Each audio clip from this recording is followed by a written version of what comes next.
Nous sommes à J-12 avant la Coupe du Monde. Je suis désolé, ces deux derniers jours, je n'ai pas pu poster de vidéo pour cause de chaleur. Et donc, on se retrouve aujourd'hui et normalement, dans les 2 prochains jours, 4 vidéos sortiront. 2 que je rattraperai, puis les 2 de ces jours-ci. Et donc, aujourd'hui, nous sommes sur la preview numéro 35 pour parler d'un des pays hôtes. Nous allons parler, évidemment, du Mexique. On va commencer tranquillement avec les maillots et encore une fois Adidas a fait un taf exceptionnel sur les maillots. Déjà on a ce maillot de domicile, ce maillot, donc c'est celui qu'on verra le plus je pense, logiquement. Et donc c'est un maillot quand même très élégant je trouve personnellement, avec beaucoup, qui évoque vraiment le Mexique avec des motifs un peu aztèques, vraiment qui rend hommage au peuple précolombien du Mexique. Et avait un maillot qui pour moi est exceptionnel, est un 9 sur 10 qui évoque le Mexique vraiment. Maillot extérieur je suis un peu moins fan mais toujours très élégant, 8 sur 10. Et enfin ce maillot shirt qui évoque peut-être un peu plus l'Italie que le Mexique mais que je trouve personnellement exceptionnel. Et donc pour moi ça c'est vraiment tout simplement un maillot shirt qui vraiment pourrait valoir un bon 9,5 sur 10. Vraiment avec une prise de risque mais vraiment très élégant je trouve. Et donc maintenant, on va passer au football. Et le Mexique, qui est actuellement 15e au classement FIFA, qui vient de monter d'une place aux dépens des États-Unis, et donc qui est situé derrière le Sénégal et juste devant les États-Unis. Et donc, c'est quand même un pays qui, historiquement, est un pays de football, avec un rang moyen de 15e, avec un rang le plus bas de 40e atteint en 2015, avec vraiment une identité Coupe du Monde, hein. Le Mexique, on ne connaît pas beaucoup de joueurs, sauf un évidemment, c'est la légende, le grand Guillermo Ochoa, on en reparlera tout à l'heure. Et donc on arrive sur ça avec quand même quelques questions, notamment concernant leur état de forme. On voit que ces derniers temps c'est un peu en dents de scie, ils sont beaucoup descendus. Et donc, quand on regarde l'aspect historique à la Coupe du Monde, ça reste un pays qui a accueilli 2 Coupes du Monde, et donc un grand pays de foot, hein. C'est un pays qui a accueilli en 70 et en 86, 2 fois où ils ont atteint les quarts de finale, c'est leurs 2 meilleures performances de leur histoire à la Coupe du Monde. Et encore une fois, ces années-là, il y avait des interrogations concernant la chaleur, mais tout s'était bien passé, donc je vois pas pourquoi, malgré le dérèglement climatique, pourquoi ça se passerait si mal que ça cette année. Et donc quand on regarde, il y a quand même des choses différentes, hein, notamment dans l'ère moderne. Et donc depuis 86, ils n'ont jamais raté la moindre phase éliminatoire de Coupe du Monde, hormis en 2022. Et on va commencer en 2002, 2002 dans un groupe G plutôt relevé, groupe G notamment avec le Mexique, la Croatie, l'Équateur. Et dans ce groupe G, pourtant, ils arrivent à s'imposer d'abord contre la Croatie, puis à s'imposer contre l'Équateur avant de faire nul contre l'Italie, et donc ce qui leur permettra de se qualifier largement en tant que premier. Malheureusement en huitième de finale, ils vont s'incliner contre les États-Unis notamment, et donc cette défaite qui va faire mal, hein, perdre contre le rival états-unien.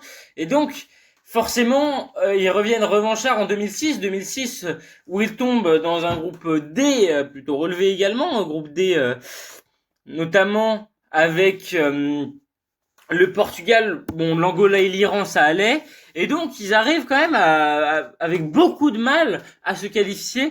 Et alors, il y a d'abord cette victoire 3-1 contre l'Iran, puis ce nul contre l'Angola 0-0, avant d'avoir cette défaite 2-1 contre le Portugal. Malgré tout, ils arrivent à se hisser encore une fois en huitième de finale, avant de se faire éliminer sur ce but de Maxi Rodriguez à la 98e minute, après un match très très relevé contre l'Argentine.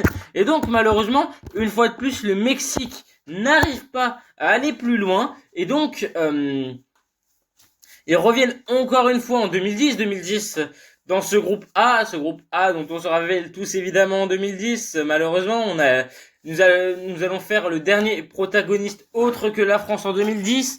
Et donc on voit, il y avait eu d'abord ce nul contre l'Afrique du Sud, avec d'abord ce but iconique de Tchabalala qu'ils ont concédé, puis ce but de Marquez pour égaliser.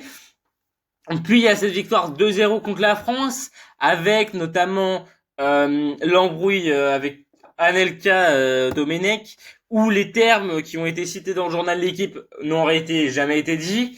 Puis derrière, il y a cette défaite malheureusement sur un but de Suarez contre l'Uruguay, ce qui les fait encore une fois finir second de groupe, et donc ce qui les emmène en huitième de finale, et qui les amène à affronter l'Argentine de Carlos Tevez et de Gonzalo Higuaín, et donc évidemment, ils se sont encore fait éliminer en huitième de finale, et je crois qu'on voit quand même qu'il y a vraiment ce plafond de verre depuis 1994, puisqu'en 2014, ils reviennent encore une fois dans le groupe A, ce groupe avec le Brésil, encore une fois deuxième de groupe, à la différence de buts.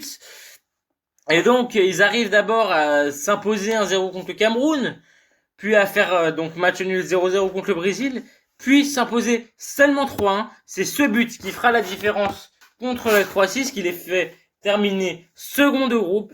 Et donc, malheureusement, et ça, ils se hissent en huitième de finale pour se faire éliminer par les Pays-Bas sur ce but de Huntelaar à la 94e et ce but de Sneijder à la 88e. Cette remontada éclair qui va leur faire encore plus mal. Et donc, ils reviennent une fois de plus en 2018 dans un groupe F relevé, groupe F notamment, où ils finiront peut-être, comme d'habitude, deuxième de groupe, à la différence de buts, avec cette victoire notamment sur ce but de Irving Lozano contre l'Allemagne, puis cette victoire contre la Suède avec cette victoire contre la Corée du Sud avec ce but de Hernandez et ce but de Carlos Vela. Et donc, il y a cette défaite 3-0 contre la Suède qui les empêche donc de se qualifier. Et donc, ils se hissent une fois de plus en huitième de finale pour, une fois de plus, s'incliner contre le Brésil de Neymar, de Roberto Firmino. Et donc, malheureusement, le Mexique bloque encore en huitième de finale. Et donc, nous arrivons à l'édition 2022. Cette édition 2022 au Qatar, où malheureusement, leur plafond de verre, ce sera la phase de poule avec l'Argentine, la Pologne et le Mexique. Et ce but de l'honneur de l'Arabie Saoudite qui va les éliminer tout simplement, ni plus ni moins, puisqu'ils se font éliminer à un but de différence de buts, alors qu'ils se seraient qualifiés au fair play. Et donc évidemment, c'est dramatique pour cette équipe qui n'arrive pas à se qualifier et qui veut faire mieux à domicile, qui doit faire mieux. Et donc, ils arrivent quand même plutôt revanchards. Et quand on regarde les résultats récents, c'est quand même plutôt compliqué. C'est vraiment dents de scie, les résultats récents. Alors certes, donc là on va regarder d'abord les résultats de 2025 avant de passer à ceux de 2026. Et donc en 2025, il y a eu quand même des plutôt belles performances. Il y a eu et aussi en dents de scie évidemment. Donc il y a d'abord cette défaite contre la Suisse 4-2, mais une très bonne équipe de Suisse. Mais il y a cette victoire contre la Turquie, il y a ce nul contre le Japon, ce nul contre la Corée. On ne sait pas quoi trop en penser. Il y a cette défaite 4-0 contre la Colombie, il y a ce nul contre l'Équateur, ce nul contre l'Uruguay, cette défaite contre le Paraguay. Et tout ça, ça rassure pas beaucoup. Alors il y a certes cette belle performance en Gold Cup, cette victoire qu'on pensait cruciale en Gold Cup et en CONCACAF Nations League. Mais malheureusement, c'est que contre des équipes d'Amérique du Nord et d'Amérique centrale. Et donc, malheureusement, ça ne va pas les aider à hausser le niveau. Et donc en 2026, ils arrivent, ils ont joué beaucoup de matchs, ils ont joué encore cette nuit contre l'Australie. Et donc on voit quand même que c'est plutôt en dents de scie ces performances. Alors certes, il y a cette victoire contre le Panama 1-0, cette victoire contre la Bolivie, cette victoire contre l'Islande, mais contre deux top équipes, le Portugal et la Belgique, c'est un match nul. Contre le Ghana, c'est une victoire 2-0, peu convaincante, le Ghana qui est quand même très mal classé. Et donc, ça paraît évident, une fois qu'on regarde leur effectif, puisque c'est un effectif valorisé à seulement 124 millions, alors c'est un effectif très fort collectivement, mais avec que quelques joueurs, avec Santiago Jiménez notamment de l'AC Milan, et donc c'est la révélation pour eux de ce tournoi, évidemment, ce sera leur joueur phare actuel, qui a quand même beaucoup baissé en valeur ces derniers temps, mais c'est quand même un plutôt bon joueur, qui évolue donc à l'AC Milan, qui a eu un pic à 50 millions lorsqu'il jouait au Feyenoord, mais malheureusement depuis sa valeur a beaucoup baissé, Santiago Jiménez, alors qu'il était un jeune très prometteur. et qui cette saison a très peu joué en Serie A, mais ça peut être une des révélations de ce tournoi qui peut refaire monter sa valeur. Et donc c'est quand même une équipe très particulière. Et donc ça, ce serait une révélation entre guillemets potentielle. Alors évidemment, comme gardien de but, on a la légende, l'homme, le mythe, le joueur qui a joué le plus de Coupes du Monde, qui a participé à chacune d'entre elles, alors qu'on ne s'y attendait pas, il participe encore à celle-là, il le sort du congélateur. 152 sélections, qui joue à l'Apollon Limassol en Cyprus League, et donc qui arrive pour cette Coupe du Monde, encore une fois, bon, qui a concédé 34 buts en Cyprus League, qui a concédé 6 buts en Coupe de Chypre. Et donc c'est quand même ce joueur qui ne jouera probablement pas, mais qui est encore une fois présent à la Coupe du Monde. Cet homme, cette légende, avec ses parades iconiques en 2014, en 2018, en 2022. Et donc c'est quand même quelque chose de marquant pour cette équipe. Et malgré tout, le joueur que tout le monde va surveiller de très près, notamment les grands clubs européens, ce sera lui, Gilberto Moura, actuellement scouté plus par l'AC Milan et le Feyenoord, qui est déjà valorisé à 10 millions à seulement 17 ans, 6e sélection déjà, et on voit quand même cette explosion déjà de valeur très rapide, même si ça a stagné cette saison, qui a marqué un but durant le tournoi de fermeture de la Ligue mexicaine, qui a marqué 2 buts dans la Ligue d'ouverture, et qui a marqué encore 3 buts, une passe D, et c'est vraiment un ailier très remuant, un très très bon ailier.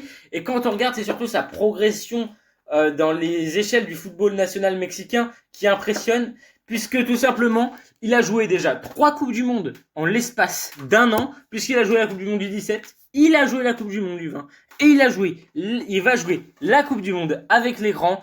Et donc quand on regarde, c'est quand même plutôt impressionnant, notamment donc avec cette performance contre en un an, il est passé de la sélection U17 à la sélection nationale des grands, on va dire, et c'est vraiment un joueur qui peut faire partie des futurs grands du monde du sport. Et donc on se pose quand même des questions. Et on se pose des questions également sur le jeu. C'est un jeu très décousu, c'est très compliqué ces derniers temps, le jeu de l'équipe nationale mexicaine. Mais pourtant, quand on regarde les projections, ils sont projetés à 50% de chances de se qualifier, notamment du fait qu'ils jouent à domicile. Et donc, ils ont 48% de chances de finir premier, 26 de finir second. Et donc, moi, personnellement, j'ai quand même quelques doutes. Et donc, je dirais qu'ils finiraient second de leur groupe. Et donc, on va voir ce que ça donnerait. Second de ce groupe A. Alors, second de ce groupe A, ça affronterait le second du groupe B. Le groupe B avec notamment le Canada. Donc, ce serait plutôt simple, je dirais. En tout cas, beaucoup plus que ça ne le serait si il finissait troisième, évidemment. Troisième du groupe A il pourrait finir contre le premier du groupe E. Et là, ce serait encore une autre paire de manches.